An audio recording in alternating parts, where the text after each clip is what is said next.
Greetings, whether you're watching live or on a playback, wherever you are on this bubble we call Earth. I'm Brother Minister Zumbi. Tonight, the topic is building or begging, and this surrounds I call it the Deion Sanders controversy. It's a topic that I was reluctant to address because of the emotional charge that it brought. But I think there has to be a balance of some critical analysis of the situation. What has this situation revealed? And moving forward, how should we as African people move? And I think the ultimate question becomes, do we want liberation or better treatment on the plantation? Stay tuned. Like I said, like the Honorable Elijah Muhammad said, do for self or suffer the consequences. How the hell do you make the CIA boy the hero when we know what the history has been between the CIA and Africa? Only when the father makes his transition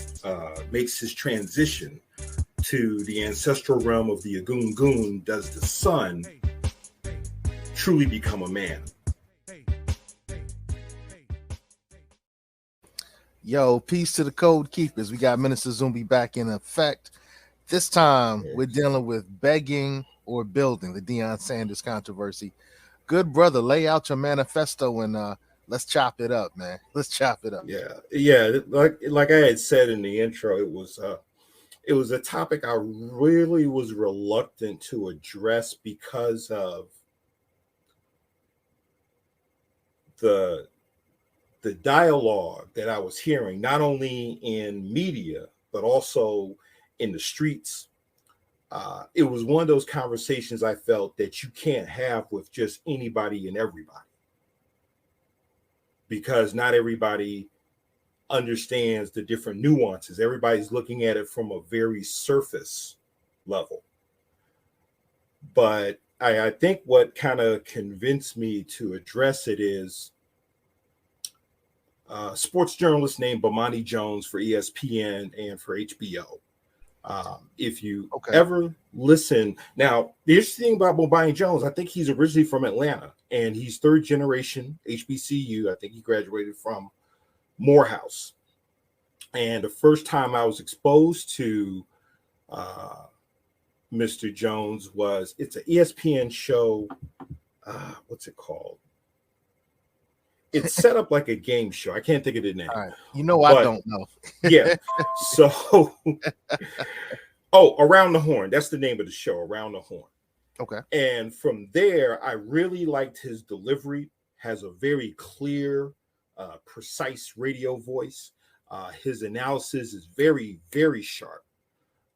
And then from there, I started following him on his podcasts and things of that nature. So when I started hearing his analysis, he just did an interview with CNN about the Deion Sanders situation. Kind of a slight debate with Stephen A. Smith on First Take. And then on his show, The Right Time, where he talks with another brother, sports journalist, Howard Bryant, where their analysis is probably the most objective, when you don't have all of that emotional charge dealing with the topic.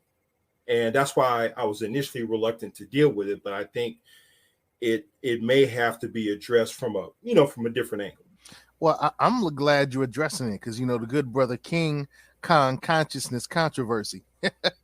Our beloved Dr. Umar Johnson tapped in, and we'll quote him. And there's a lot of other folk who've been tapping in on this Deion Sanders situation. So I'm interested in seeing where you go with this, bro. I'm interested. And the question, I'm ultimately going to ask is, what does this have to do with empowerment? Well, here's the thing, and I'm going to kind of give people a timeline. You really didn't hear much about Deion wanting to coach at the collegiate level until while he was working for the NFL Network. Okay. He had already started a now defunct charter school right outside of Dallas. I heard there was a lot of controversy around that school. Okay.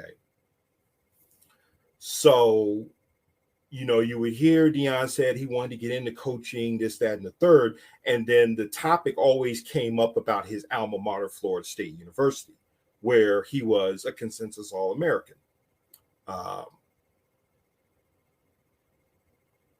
The dialogue kind of evolved. And then when the manifestation of the job for Jackson State came, he comes on. There's 2 interviews he did that really stick out with me. Okay. He did one on First Take with Stephen A. Smith. The second one he did on a podcast called I Am Athlete. Okay. It was what he said in the dialogue that made me edgy. When you tell me that God has ordained me or has sent me to Jackson State, in essence, to be Neo and rescue HBCU football from the Matrix, whatever the Matrix was, and you sold a lot of sizzle with no steak. Okay. A lot of sizzle with no steak, as far as I can see. And you were painting this picture that you were going to make Jackson State this destination. It wasn't going to be a jump off because you were committed to the university, you were committed to the players you recruited, etc. And so I watched this circus unfold, and unfortunately, it unfolded the way that I thought it eventually would, where basically, hey, hold tight, bro, because okay. I just got a message from Sarah Needle saying no sound. No sound? Yo, so everyone else tap in because we're not experiencing that. If you can hear us, put a 1 in the chat. If you can hear us, put a 1 in the chat. Okay. But yeah, continue your diatribe, bro. Yeah. So when Colorado came with the bag, I knew he was gone. I knew he was gone because there were some other things that went on. Like, everybody knows about the crisis with black head coaches getting opportunities. No. So, what is that crisis? The crisis is, it's like, finding a needle in a haystack. I mean, we see what's happening in the NFL. There's really not too many black colleges at a FBS or a Division I level head coaches or even coordinators. Okay. And so we find Deion in a position to where he could help out other black coaches. But what do? You go hire a white offensive coordinator from Washington State, not for Jackson State, specifically to prepare your son Shador for the NFL Combine. Wait. That's a power move, man. No. Am I wrong? Am I wrong? But here's what I'm getting at. Okay. I already had a problem with, because you went and got a white offensive coordinator. There are 2 black offensive coordinators you could have easily talked to. Number 1, Jim Caldwell, who basically cleaned up and revolutionized Peyton Manning's game that ultimately got him into the Hall of Fame. Okay. And Hugh Jackson, who subsequently was hired by Grambling. You could have had Hugh Jackson before Grambling, hired him. Okay. Then you go hire Mike Zimmer. Wait, but let me ask you a question. Okay. You follow sports. I don't pay attention. Is that par for Deion's course? In regards to, is when in terms of, we're focused on empowerment. We're firmly focused on, we call our black empowerment. And no, we're not dumb. We're not looking at a crayon color. We don't think we come from a planet, a city, or a country called black. We're not talking about nationality when we use that term. Although, I do accept the term Moorish. I do accept the term melanated. I do accept the term indigenous, Indian, First people, African people. we're cool with that. So for those who are watching, particularly those from Crum, excuse me, the master students, salute to the master students. When we use these terms, we're just using the colloquial version. So we know what we're talking about. All right. So okay. in terms of empowerment, it always seems like Deion wasn't focused on us. He was focused on him and his first. Basically, It's kind of like there's a line I remember in the movie Ali where Ali's wife Belinda is in an argument with him about why is he taking this fight against George Foreman, and the name Don King comes up, and she says, Don King, all he does, he talks black, lives white, and bleeds green. Okay. Let's just call a spade here. Right. Okay. I mean, okay, you've got that one picture up there with the chain. Okay. Many of you have seen the music video he did during his playing days called Must Be the Money. And if you remember, I'm telling you, okay. And then I love this, man. I love Must Be the Money. Yeah, it sounds like a song from Who's Your Boy? Atlanta. No. Jermaine Dupri. What they did, they basically, it was a parody off the old Secret Weapons song, Must Be the Music. That's what that's based on. Okay. All right, let me get back to my train of thought. So my problem is, number one, you came in selling something that you knew you couldn't deliver. That's number one. Then number two, you not only did you take advantage of the cultural mores of the people, but you took advantage of the spiritual. When you came in and said that God sent you here, I'm like, really? Like, you're that savior?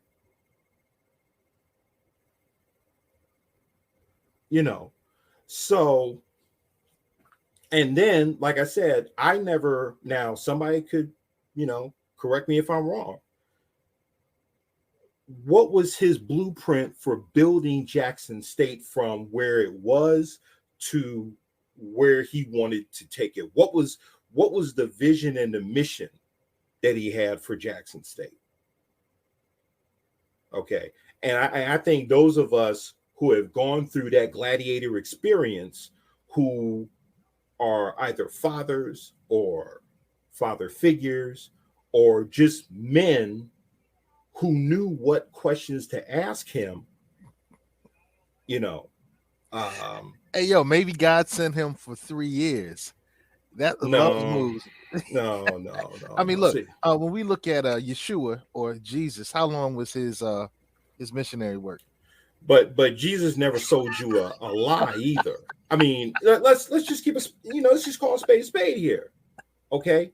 And what really makes me edgy about the dialogue is that everybody wants to give Prime a pass because you want to feel good about something.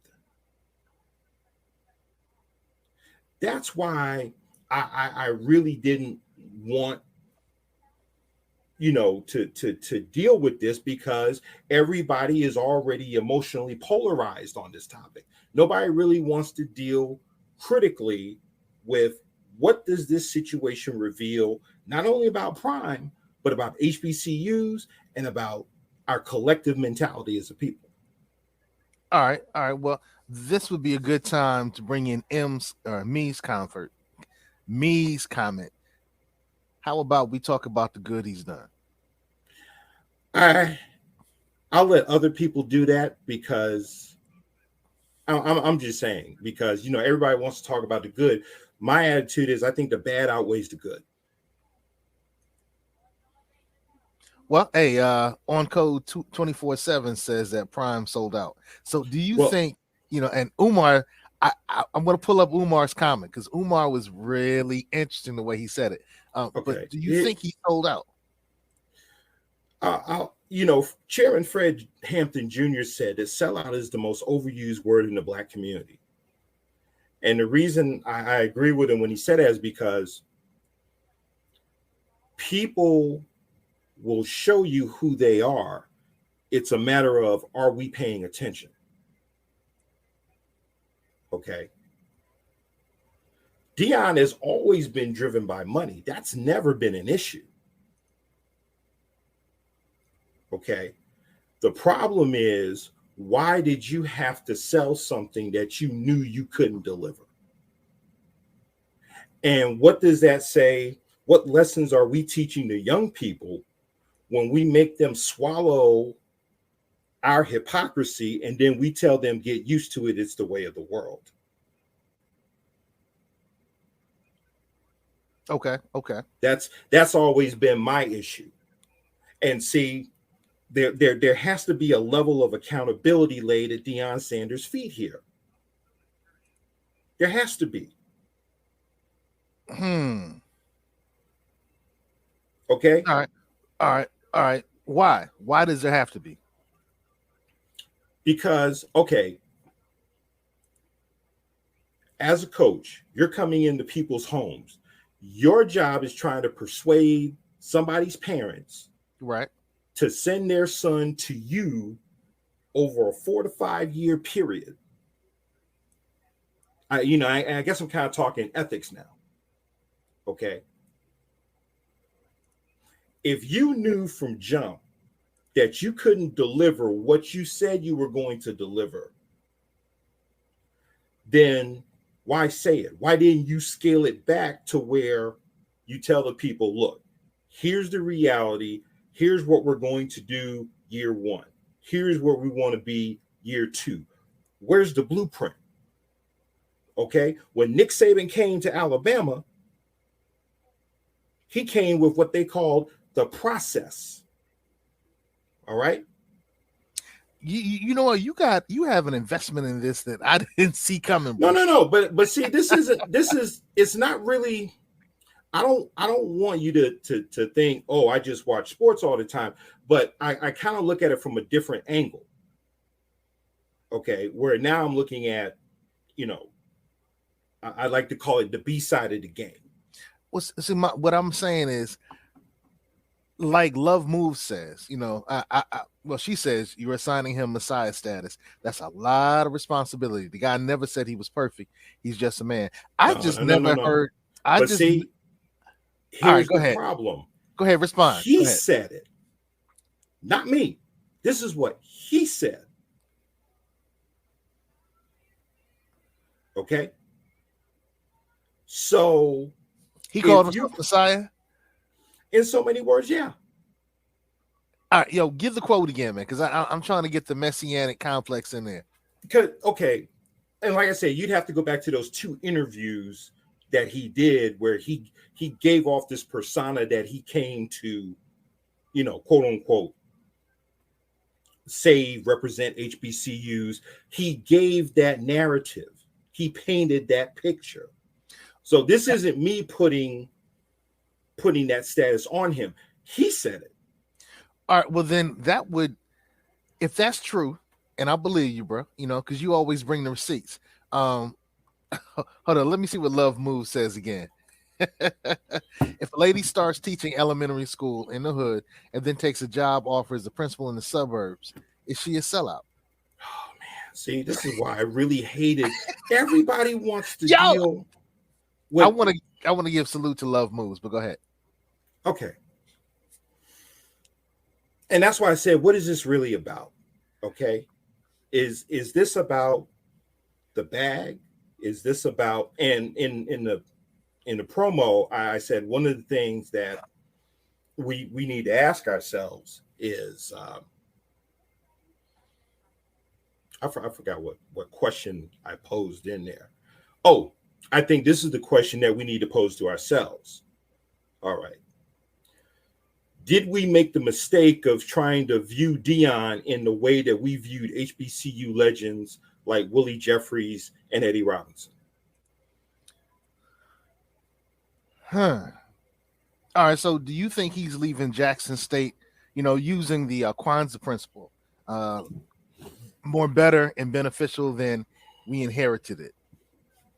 I mean, for me, I think do the best we can in the way that we can in order to leave our community more beautiful and beneficial in the way that we inherited. I can't remember which one. I think it's Nia. All right. So is that what happened? Only time will tell. I mean, you came in for 3 years. You brought a lot of hype. Okay. But on the flip side, you lost 2 title games. You lost to South Carolina State last year, and then you just choked last night to North Carolina Central. All right. Well, see, that kind of brings me back to what, King Consciousness Controversy said. So let me run that beautiful bean footage very quickly. Okay. That personality assessment, which includes personality, background, social economic status, culture, this, that, who you are, what you want to be. Asians are being penalized for the high test scores and grades. So what the Asians want and what the white folks who are funding the Asians want is they want the Supreme Court to say you cannot include race at all as a factor in higher education admissions. If they throw that out, if they say Harvard cannot use the personality assessment portion of the admissions process, the percentage of Asians that get accepted into PWIs goes up by 20%, and the percentage of black students will plummet by at least 50%. You know what that means? You are watching the gentrification of black children off of the PWI campus. How is this relevant to Deion Sanders? The reason I'm so personally disappointed in Deion is I thought he was there for a movement, not for money, meaning Deion Sanders, the coach of Jackson State, I foresaw a situation where Deion would hire other coaches, other retired black NFL greats to coach other HBCUs. In doing so, you attract our top tier high school athletes to come to HBCU. Maybe. Stay with me. Eddie George is at Tennessee Stay State. with me. Stay with me. Football and back. You know, like I know, if you got top tier NFL greats coaching HBCUs, the athletes are coming just like they was coming for Deion. He showed you, Charlamagne. Deion, though. He showed Dr. you. Umar. And his other one's just as one great. Of the most famous people ever. And his other one's just as great. So listen. Eddie George at Tennessee State. That's one person. We talking about a system, not an individual. So Deion and these other coaches bring all these athletes from high school to play football, basketball, so forth. The revenue of the HBCU goes up, Envy. As a result of the revenue going up, Charlamagne, the schools got more money. They don't have to subject themselves to closure. They don't have to subject themselves to being dependent on white money. You got HBCUs at risk of being closed. I read something that said almost a half of them. A half may not survive the decade. So this was bigger than football. This was about the survival of the HBCU. It's bigger than Deion, especially, though, Dr. Umar. No, yes, no, it is. I think no. All right, so King Consciousness Controversy. So if what you're saying is right, bro, that he said, I'm on a mission, a 3-year mission.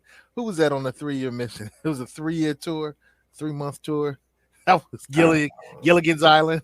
Maybe. All right. So if he was saying that he was on a mission to change the value of HBCUs through Jackson State, and then he bounces after 3 years, I can see where you're going with that.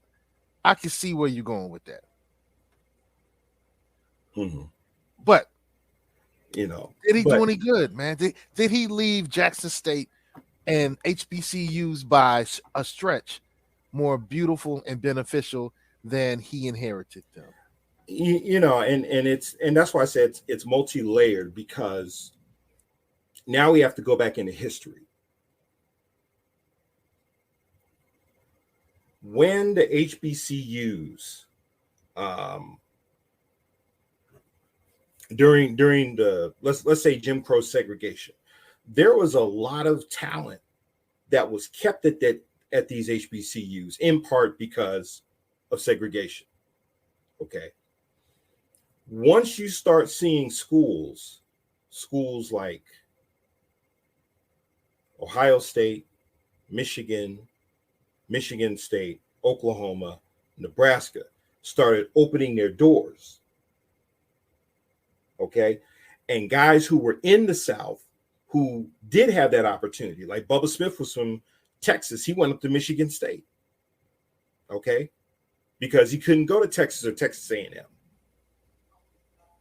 And then what you began seeing was the dismantling. Now, Okay. and this is not a critique of Eddie Robinson, because I'm looking at him in context when I say this. Eddie Robinson said, I never want to deny any of my players not to play at the highest possible level that they can. He cared about them that much. He says, if you need to leave here to play at the highest and the best level, you have my blessing. Okay? So should we bless Deion with Eddie Robinson's wisdom? No, because Eddie Robinson never lied to us.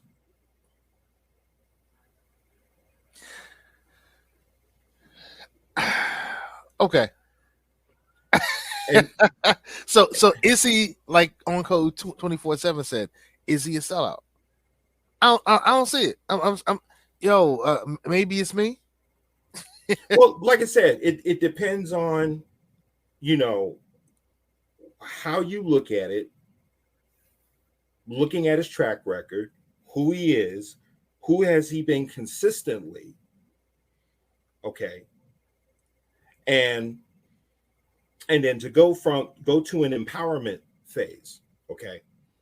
A person who I normally would not watch, Jason Whitlock, who has a podcast called Fearless, he gave his take on it, and he interviewed maybe three coaches, along with I'm trying to remember who else he interviewed, but he gave his own take on it. He basically says that Deion and Black folks failed in this because we're too busy begging for entry into someone else's house instead of building our own.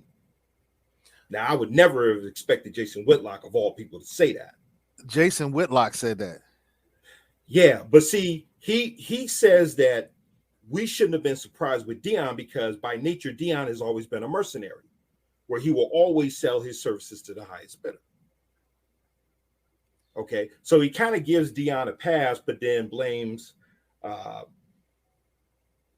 basically blames Black folks. Okay. All right. Well, as I want to put a pause button where you are. So Emmy or me, I'm not sure if it's Emmy or me. Why don't you drop in your comments you said he did a lot in 3 years. I would like to see anyone else do what he did. What did he do? Because and the reason I'm asking the question is because I don't follow sports. All right, I follow empowerment, and I think he made an empowerment move. But for who?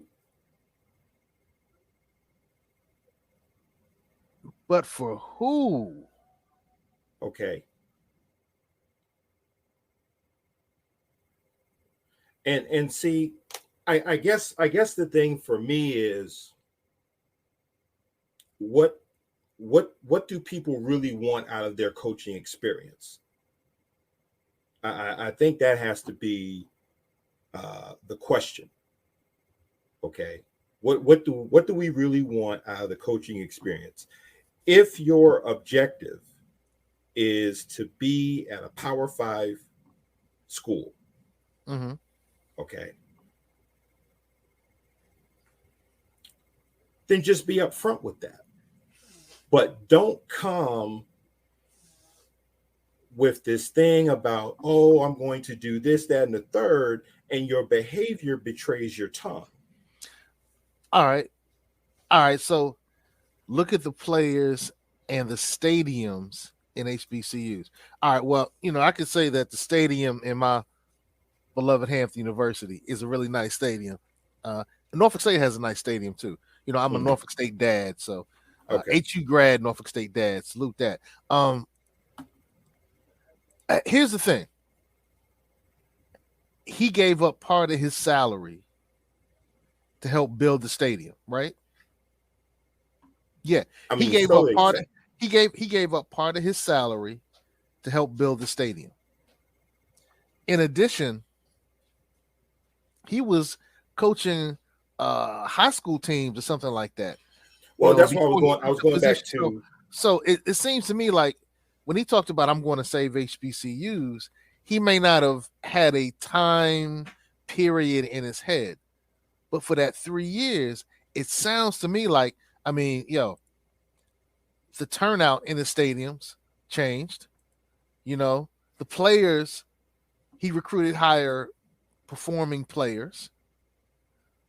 He helped increase the stadium. He gave up part of his salary, and that worked on the the gymnasium that they worked out at. So the gym facilities are better. The stadium is better. There were more people in the stands. So I'm seeing a lot that's he may not have said, I'll be your savior for 20 years. He may have said, I'm gonna be here as long as I'm here, but I don't know, but like I said, and maybe it's me. What do you want from him? It's not about what I want. See, that's not the thing. It's not about what I want, okay? Because there's 18 to 22-year-old young men who are looking at you, okay? And you're not just a coach, okay? You're also a teacher. You're also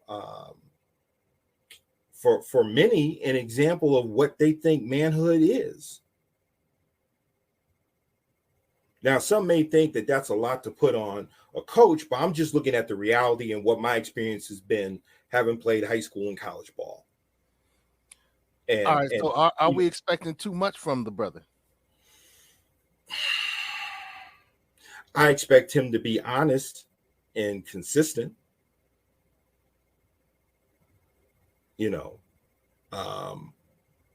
That's what I expect. And I expect him to, just to be honest, consistent, and congruent. Congruent with what? With his messaging? Congruent with... because, like I said, don't come in my house and throw ear sex and hoe chatter to whether it's my son, my nephew, or whomever, and then you don't deliver.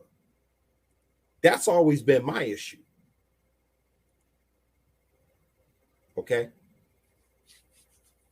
All right. So I see where you're going with it, bro. I see where you're going. Now, so now, if let's say, this is one of the things that Umar and Envy talked about, and we're not gonna play the whole clip. I don't want to have any infringement on their copyrighted material, but there was a possibility that a pipeline could have been developed. So he was there for 3 years. And the next person in the pipeline, he could have gotten another retired NFL, one of us, to take over and continue that. Or he could have had, there was a lot of things that could have happened. Mm-hmm. And so is that fault Deion's fault that he didn't create it? Or is that fault our fault because we didn't demand it? Well, I think here's what I also see. And this is where now I have to lay burden of responsibility with HBCUs. If you're trying to attract 3, 4, 5-star talent, okay, where is your infrastructure? I'm talking about your medical staff. I'm talking about having access to local hospitals, if that being the case. All right. Your academic programs, have you set up a program to where your athletes are matriculating not just to be eligible, but matriculating towards graduation? Okay. Now, part of that is the coach's responsibility, but there's also a compliance officer as well as the athletic director that has to, make sure that takes place. Okay. So that's bigger than, Deion or any other head coach. The infrastructure has to be there. So if you don't have an infrastructure, then what happens? You bring people into a house with no foundation that's unstable, and ultimately it crumbles, and then the athletes suffer. So for HBCUs, and I'll give you a prime example of that. Florida A&M, when they went and played UNC, Okay. all right, the university president, now I don't know what he was thinking, with the stroke of a pen, he moved Florida A&M from, I think, FCS to an FBS level, which made almost half the team ineligible. Wait, what? Yeah, made half the team ineligible because many of them were transferring in from either junior colleges or from other schools. Okay. Okay. Okay. So a lot of their paperwork was like in transition. All right.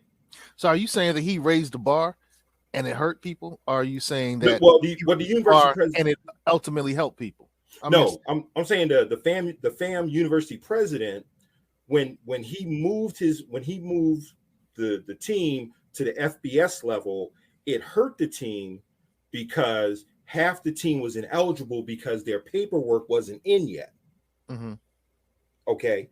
So it's like he was so into chasing the bag and the spotlight of being, playing at this highest level until he didn't go through his due diligence, checking with his compliance officer to make sure, okay, if I do this, will these players still be eligible to play?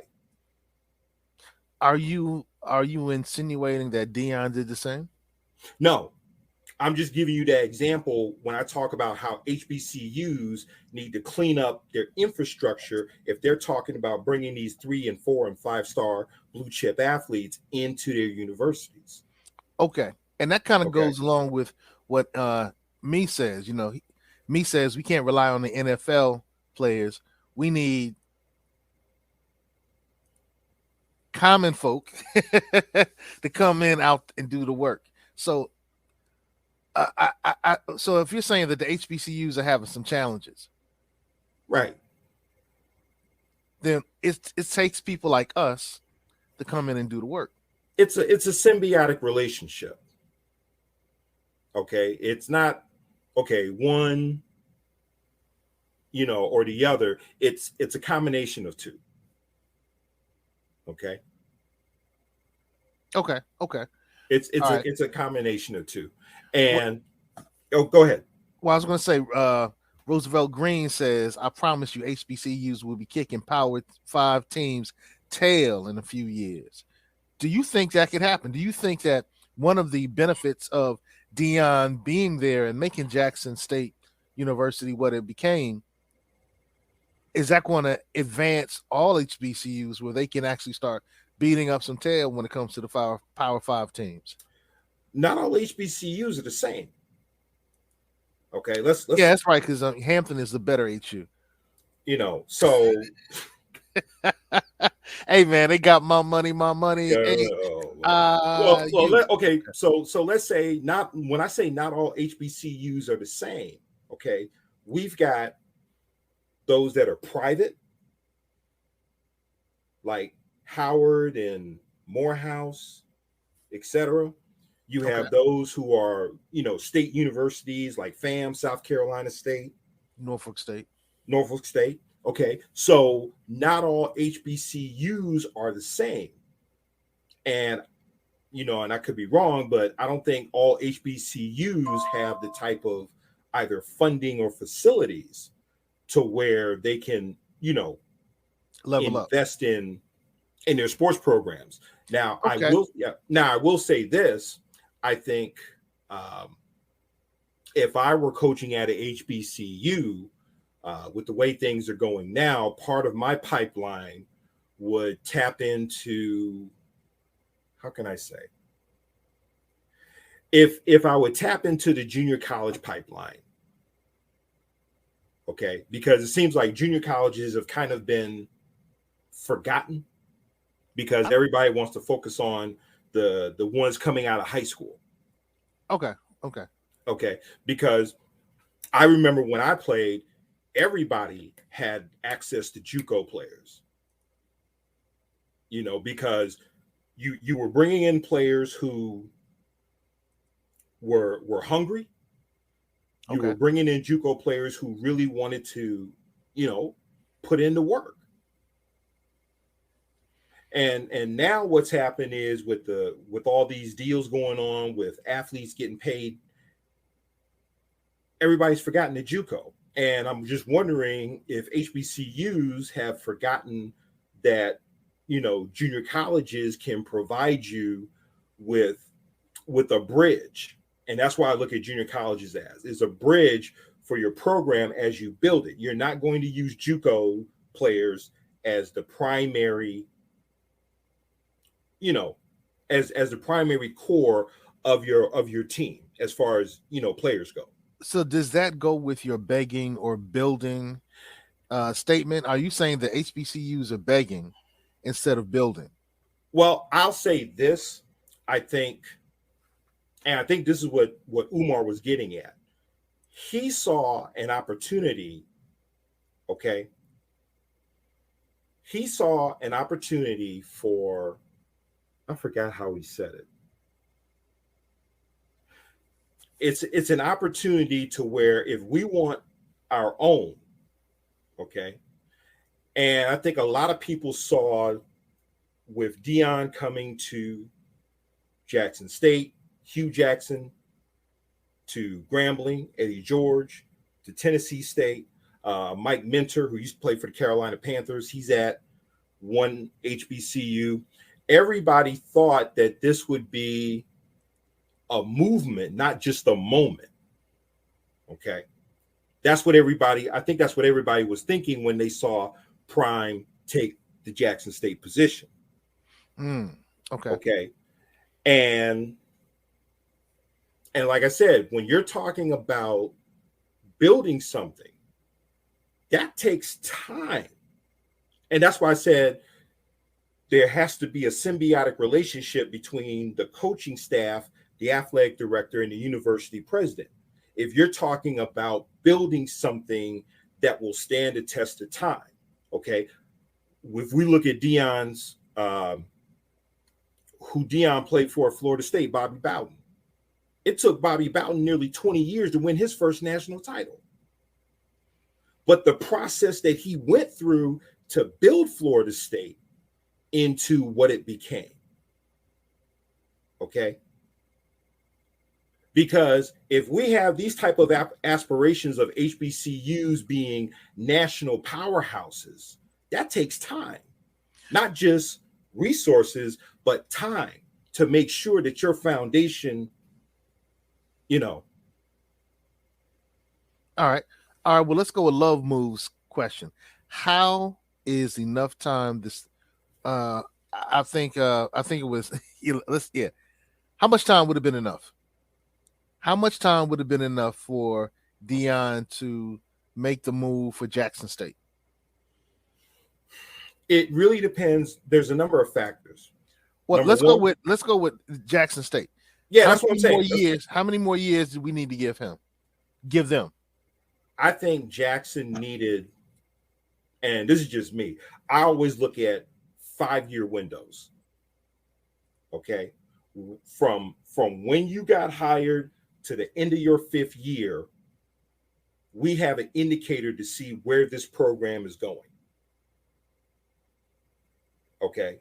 Because depending on the condition of it, of what Jackson State was when Prime got there, did he have to house clean where he had to get rid of players from the old regime in order to, because remember, you got to build a culture, right? You got to put together a staff. You got to, because remember, you're driving the car. Everybody's following your lead in terms of your mission, your vision, your purpose, your philosophy.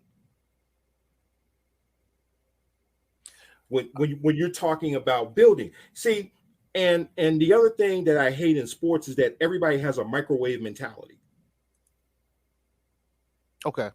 The whole thing about, Wakanda wasn't built in a day. All right. And, okay. and neither could have Jackson State been built. That's why I said, if people want these HBCUs to be national powers on the level of a Clemson or an Alabama, Ohio State, or whatever, Okay. That takes time to build that kind of an empire. All right. Well, And then to maintain that empire over time. let me pause. Yeah, Love Move says 5 years. I can go for that. You said 5 years. Hey, for those who are watching, tap in, give us a comment. How many years do you think it would have taken to really do what we're looking for? Would it have been 5 years? Because according to you, brother, it's not 3. No. According to you, it's not 3. So, hey, if you're watching, Love Move says she can go for 5. Love Moves can go for 5. Yazzo Fit Spiritual Life. Yeah, let us know. How many years you think it will take. How many years? And while the people are tapping in with their number, let me tell you what I think. Okay. Well, let me read this. College football has turned into a free agency. The days of long-term commitments to any particular college, university, and teammates are going to be few and far between. There will be a lot of moving. That's interesting. That's interesting. All right. Yeah. So when you start with begging or building, right, I think, from the empowerment lens that I kind of look at everything, were we begging Deion Sanders to stay and build something that we could have built? That's the question that I lay. Are we expecting Messiah Sanders, Messiah Prime, or any NFL player who we think are like, to come and save us when we can do it for ourselves? Look, when I was at HU, I stayed at HU, I'm old school. Okay. You see the platinum coming in, right? So I was in HU from 86 in the mix to 1990, right? Right. While I was there, I had a conversation with the vice president, good brother by the name of Cologne, Dr. Cologne. His son is Ademu Cologne. Ademu is a good bruh. Peace to the bruhs. Dr. Cologne was a bruh as well. Yeah, peace to the bruhs. So while I was there, I was complaining to the vice president, Dr. Cologne, and I was like, look, man, Dr. Harvey has all this money. Hampton University reportedly has all this money, and we have some issues in our dormitories. You guys need to put the students first. And this is what Dr. Cologne told me. He said, young man, he schooled me. He said, young man, if for 20 years not another student darkened the steps and the hallways of this great university, we would have the amount of money needed to pay everybody on staff and to take care of all the buildings and properties. If no student comes for 20 years, we have enough money to take care of everything. And after that, he shared with me that you have to put the institution first so you can serve the students. And it really kind of changed the way I looked at things. So are we putting the NFL folk, the superstars first, thinking they'll save the institution? Or are we building our HBCUs? Are we building our communities? Are we building our families in a way where if somebody rich and famous comes in, that's a benefit. It's a blessing, right? But it's not needed. Because the way we're acting right now is like, we need Deion. No, we don't. Bye, boy, bye. We'll have the girls say it. We don't need him because, look, he's not the only NFL player. Also, he's not the only great coach. Also, he's not the only person who can give up a little bit of resources to make sure that we further our agenda. And our agenda is building. Our agenda is becoming more empowered than we were today. We need to be able to say, because I hit this campus and the legacy of this school is more beautiful and beneficial than I inherited it. And that's what I was taught when I started at Hampton University. That's what I was taught by my parents. You know what I'm saying? So my point is, we begging for folk to come save us when we can build for ourselves. That's how I looked at the begging and building. Yeah. All right. Yeah. So, and with the whole begging and building, and I think my take on that is when we have an opportunity to build, okay.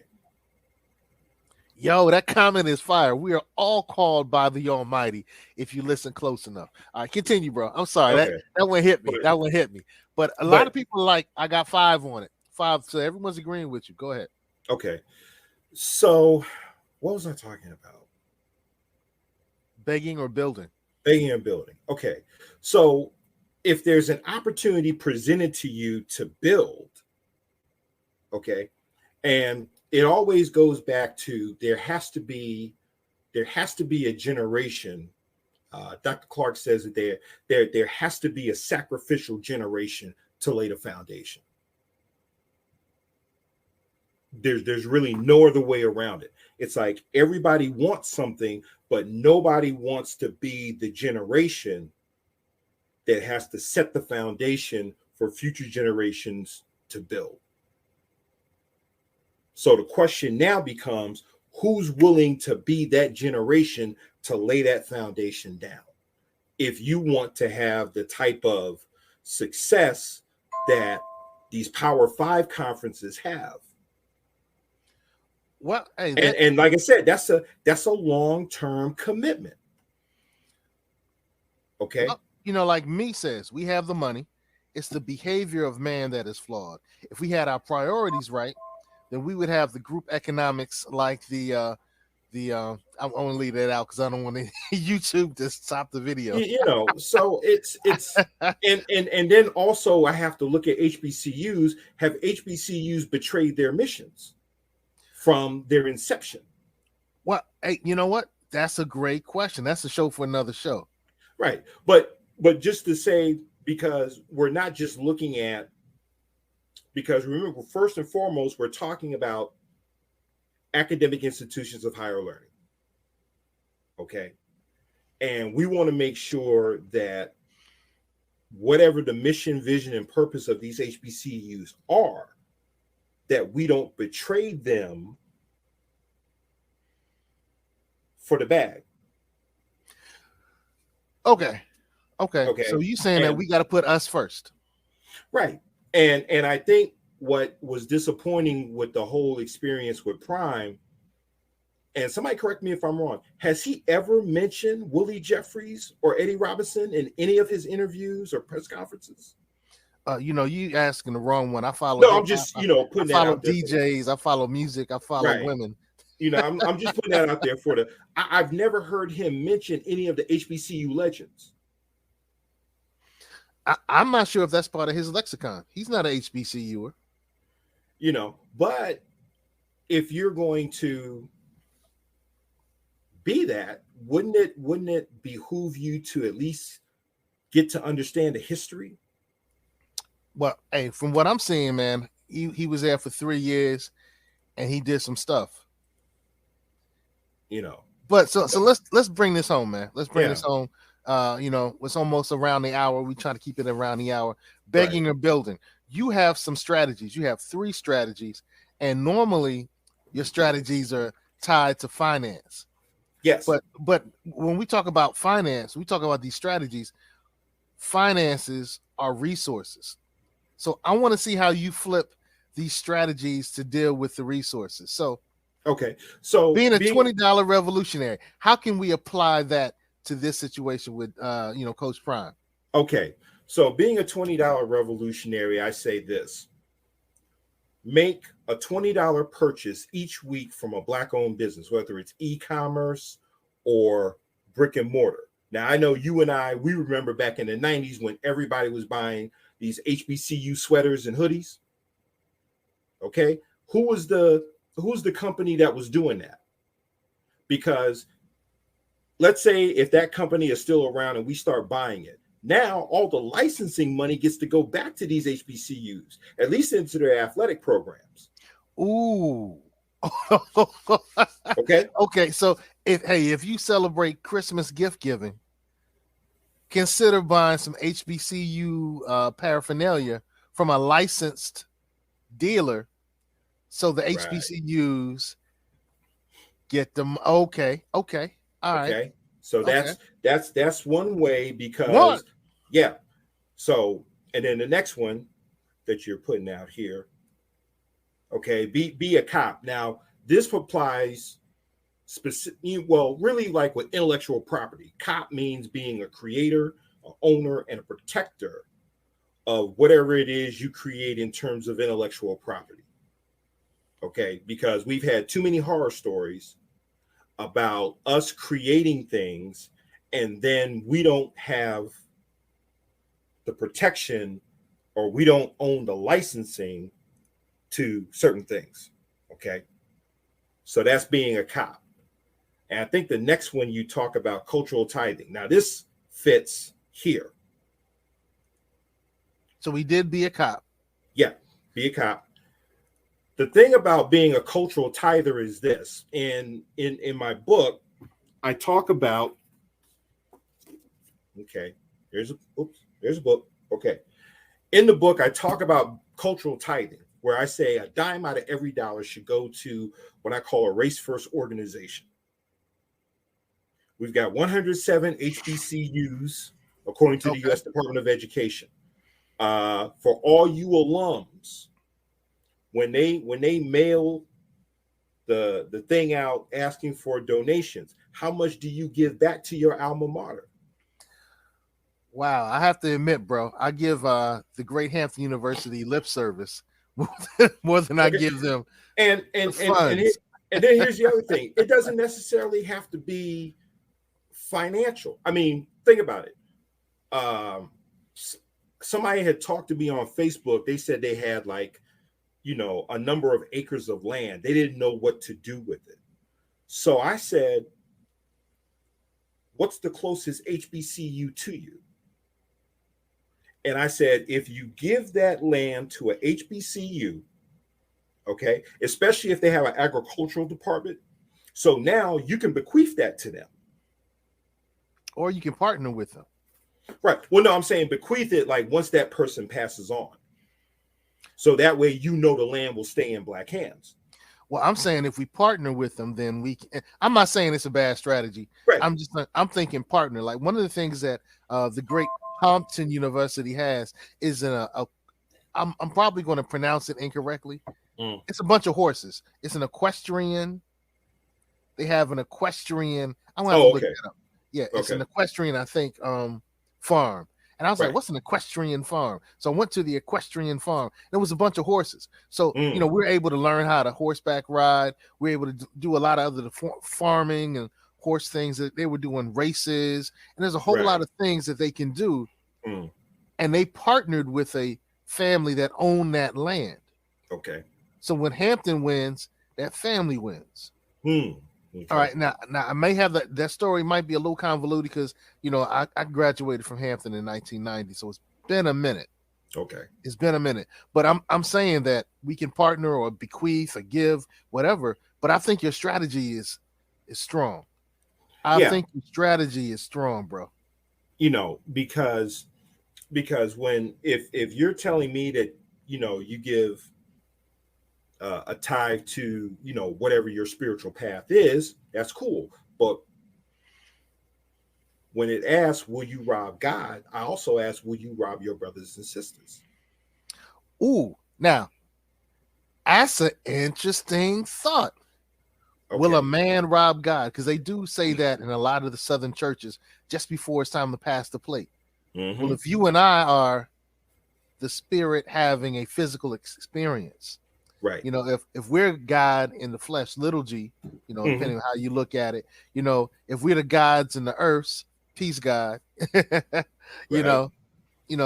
the Almighty dwells inside of you, however you want to look at it, if the Christ in me greets the Christ in you, however you want to look at it, I'm just throwing out a couple of ways that different people see, different cultural religious groups see and experience where the Almighty resides in you. If we God, good orderly direction, are you robbing yourself? That's a great question, bro. That's a great question, bro. And so this is where you really have to say, okay, if these are our own, okay, then what are we willing to do? Because the only way you're going to do it is if people have a personal investment in these institutions. Okay. Let's take Earl Graves. Okay. How much has Earl Graves given back to Morgan State once he got Black Enterprise up off the ground? I think their business program is named after him, if I'm not mistaken. Interesting. You know what? I think that you're starting to give some examples that should be its own show. Okay. And I think the question of, well, the statement, look at the mega church pastors making multi-millions. Is that not exploiting God? Now that's interesting, because I think we should make a show on that. Now, here's what I have to say to that question. I've said this a lot. Say it, and then we're going to bring this to a close. Okay. Jerry Falwell and Oral Roberts have never been known as quote unquote prosperity gospel preachers. But the one thing I do respect about each one of those men is that each one of them left an institution. Jerry Falwell left Liberty University in Virginia. Oral Roberts left Oral Roberts University in Tulsa, Oklahoma. Where now you are educating people, you have provided jobs for people in administration, janitorial, etc. You got all these prosperity gospel preachers, and ain't none of them talking about building an educational institution, or we got one talking about let's bring the weed in the church. Pastor Jamal Bryant. I'm minimizing and jokalizing. That's not a word. I'm making a joke out of a statement and in a process he's working on it, which is something that should be a different show as well. Bro, let's bring this to a close, man, because of course you bring the receipts. You can bring all the receipts all day, every day. Last words. The last words is this, okay? Don't just talk about supporting institutions that you say that are yours, okay? You have to put your time, your talent, and I forgot the other one. But basically, you know what I mean. Basically, you have time, to put talent, and treasure. That's what it is. You have to put your time, your talent, and your treasure behind these institutions if you want them not just to survive, but to thrive. Okay. So we have to start putting our money and everything else where our mouth is. Wow. You know what? And I think that really relates to these last two comments. Churches are supposed to be building financial institutions. They are the new banks. And AW says, when I saw AW, I thought A&W root beer. All right, I'm old school, right? HBCU is underfunded by billions. Black people giving back is not the answer. Well, I would say it's not the entire answer. All right, let me continue. Well, see, you know what? but see, here's my thing, okay? There's a thing called the corridor effect or the corridor principle, where basically it says nothing happens until you begin moving towards a goal you want to achieve. Okay. Nothing happens until you do. Yeah, until you start moving towards it. Then you'll have doors open for you. Okay. So no matter whether the government gives it to you or not, are we giving ourselves what I call internal reparations? Ooh. Okay. Another show, bro. Okay. Close this baby up. Right. Let's close this baby up, man. Okay. You just did your last words. Hey, code keepers. We need to come up with a term for those who follow precise thinking.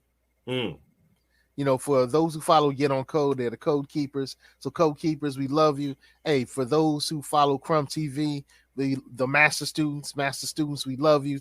We got to figure out one for precise thinkers, man. Yeah. All right. We really do. We do. But yeah, you can thank me later. Oh, Lord. Here we go. Hey. Code keepers, master students, people of the world today, drink your water. Indeed.